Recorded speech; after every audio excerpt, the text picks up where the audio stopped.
欢迎来到新闻频道。当您订阅频道时，演员们会很高兴。谭松韵正式冲刺荧幕霸屏期，3部重磅新作期待播，哪一部会是你的菜？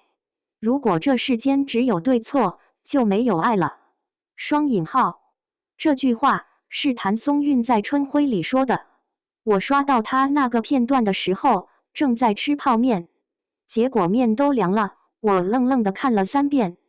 他演的那个春晖对着妈妈说出这句话，眼眶红红的，嘴角抽抽的，好像下一秒就要哭出来，但硬是憋住了。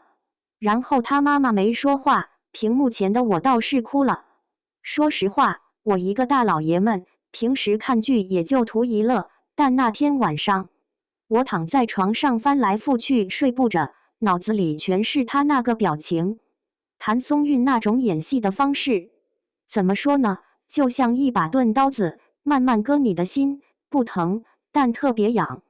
后来我去查了一下，发现这姑娘今年35岁了，马上要开启霸屏模式了，一下子带来3部新剧，我直接惊了，这是要干嘛？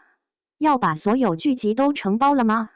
先说第一部《兰香如故》，这部戏讲的是古代一个姑娘沈佳兰。本来是大学士的嫡女，家里有钱有势，结果突然家道中落，全家被抄了。她为了活命，隐姓埋名，跑到仇家去当丫鬟。你想想，这是什么概念？本来锦衣玉食的大小姐，突然要去伺候仇人，每天端茶倒水，还得装孙子。这种心理落差，换我肯定崩溃，直接躺平不干了。但是沈佳兰没有，她一边当丫鬟，一边偷偷收集证据，想替家族洗冤。最后她凭借自己的聪明和善良，不仅赢得了男主林锦楼的心，还成了林家的当家人，把仇家整得服服帖帖的。谭松韵在这部剧里要一人分饰2角，一个角色是落魄的沈佳兰，一个角色是逆袭的许兰香。我看了预告片，他那个眼神转变，从单纯到狠辣，再到最后那种运筹帷幄的淡定，真的绝了。我查了一下他的预约量，已经突破300万了，话题量超过10亿，这数据说明观众等得很着急。再说第2部《春河之上》，这部戏名字听着挺文艺的，但其实内容特别硬核。谭松韵在里面演一个法学博士，叫季三妹，去了检察院工作，专门管未成年人检查。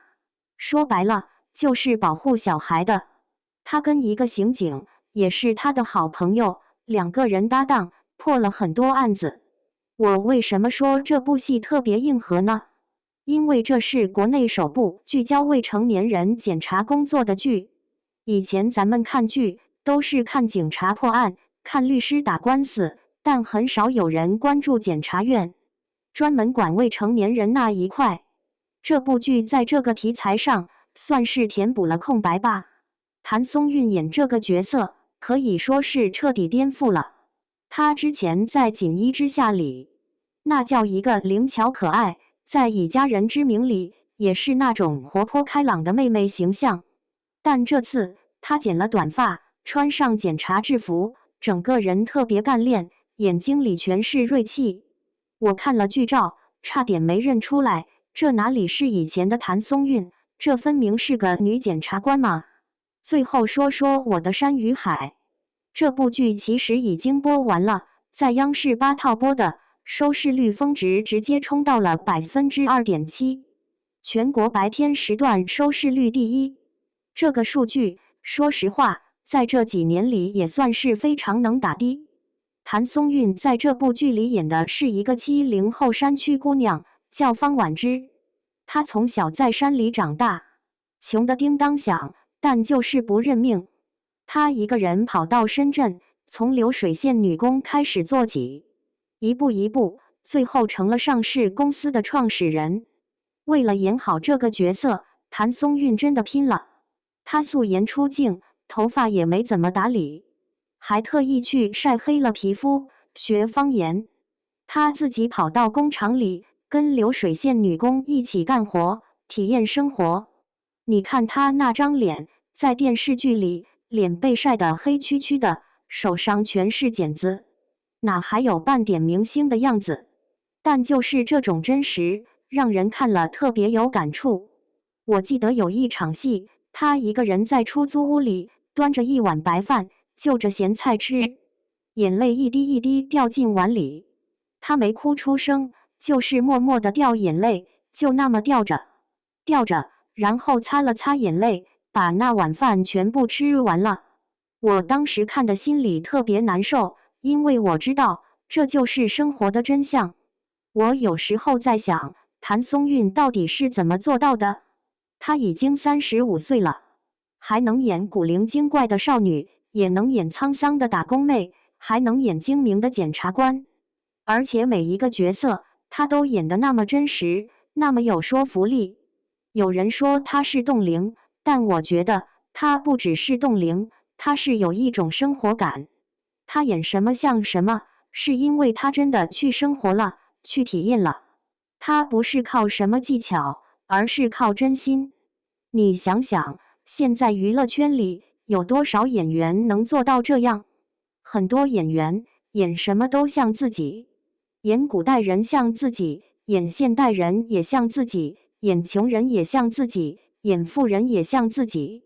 但谭松韵不一样，她演古代人的时候，眼神是古代的，说话的语气是古代的，连走路的姿势都是古代的。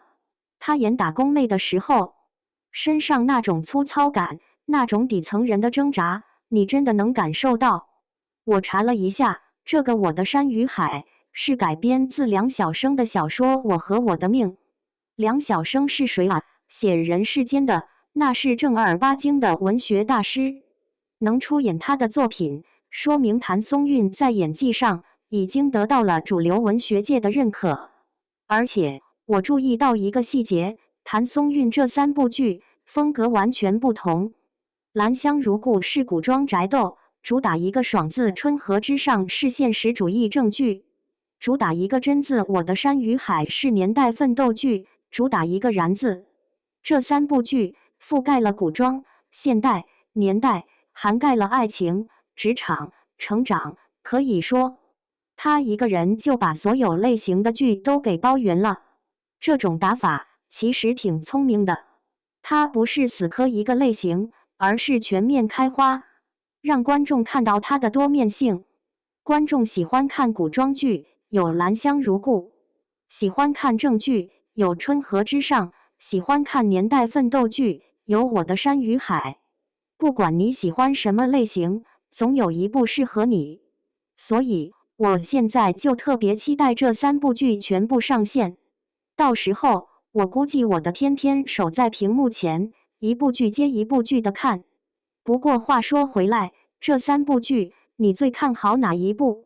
是喜欢看古代的逆袭爽剧，还是喜欢看现代的法治正剧，还是喜欢看年代的奋斗故事？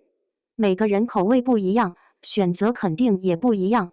反正我身边的朋友已经吵起来了，有人说《兰香如故》肯定火，有人觉得《春河之上》口碑会更好，还有人觉得《我的山与海》已经证明了它的收视率。